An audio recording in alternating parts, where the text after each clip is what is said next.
The air in the alley smelled like diesel, damp concrete, and old cooking oil.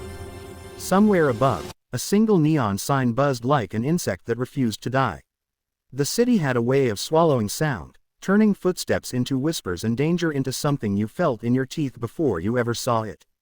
She moved like she belonged there, shoulders slightly hunched, head down, pace steady. Not too fast, not too slow, the kind of walk people used when they wanted to disappear in plain sight. Her name in this country was Maya. On her passport it was something else, and in her old unit it was a call sign nobody said out loud anymore. The locals thought she was a translator working for a humanitarian team.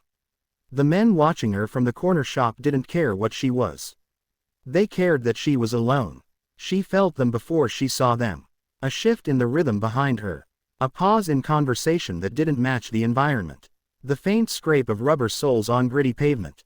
The kind of attention that wasn't curiosity but calculation. Her right hand stayed relaxed near the strap of her bag. Inside was nothing dramatic.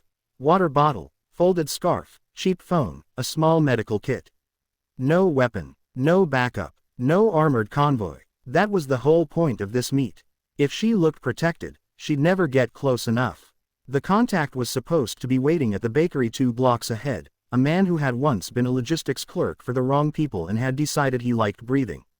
He had promised her a location, an abandoned warehouse where a foreign contractor was being held. A hostage, an American, a man the government couldn't admit existed. Maya kept her eyes on the cracked sidewalk and watched everything through reflection. The dark glass of a parked car showed 2 men crossing behind her. A third peeled away from the corner, angling to cut her off from the street. A soft trap, the cleanest kind. Her earpiece was dead. Her team was hours away, staged on the edge of the city, waiting for her signal. Right now she was a single dot in hostile territory with nothing but her training and a brain that never stopped running scenarios. She turned left into a narrower passage between buildings. The alley was tighter, darker, and filled with stacked crates and discarded metal drums. Perfect for an ambush, also perfect for control, if you knew how to use it.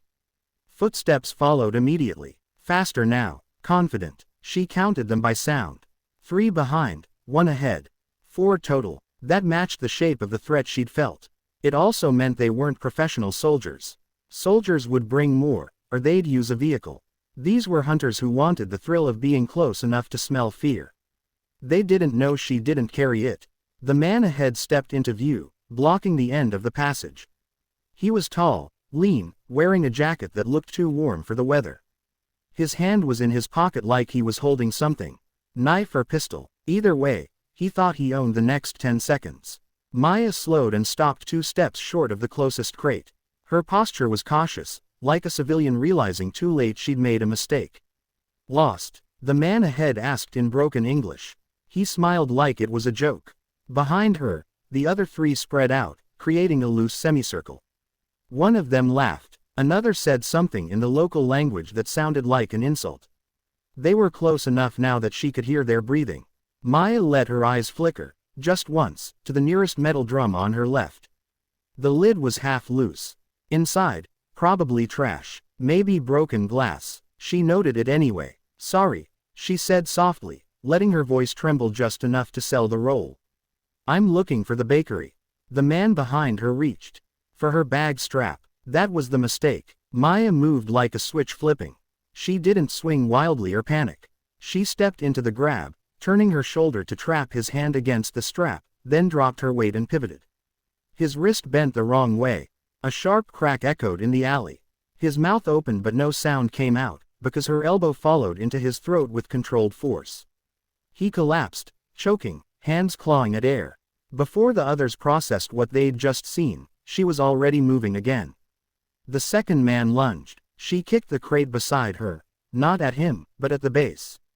It slid across the wet concrete, slamming into his shin. His balance broke. Maya used the moment to step past him, not away, closing distance where weapons mattered less. Her palm struck his jaw. Not a slap, an angled strike that snapped his head sideways and rattled his brain. He stumbled, eyes glassy. The third man pulled something from his waistband. Maya saw the dull shine of a blade. She didn't retreat. She reached into her bag, fast and smooth, and pulled out the metal water bottle. It looked harmless until it hit bone. She drove it into his wrist. The knife clattered to the ground. She followed with a short udar to his temple, not enough to kill, enough to shut the lights off. He folded. The man at the end of the alley stared now, smile gone, eyes wide. He hadn't expected this. He hadn't expected a woman with tired shoes and a cheap bag to turn his team into broken shapes in under 5 seconds. He reached into his pocket and came out with a pistol. Maya froze, on purpose. Her hands lifted slowly, palms open. The civilian again. The scared translator. The woman who had no business in a place like this. But her eyes were locked on his trigger finger, on the angle of the muzzle, on the fact that his stance was wrong. Too stiff. Too high. Fear was making him over-aim. Easy, she said, breathing steady. You don't want this. His gun wavered. Who are you? He snapped. Maya's voice dropped, calm as a briefing room. Someone you shouldn't corner. A siren wailed in the distance. Not close, but close enough to change his math. He glanced over his shoulder for half a second, and that half second was all she needed.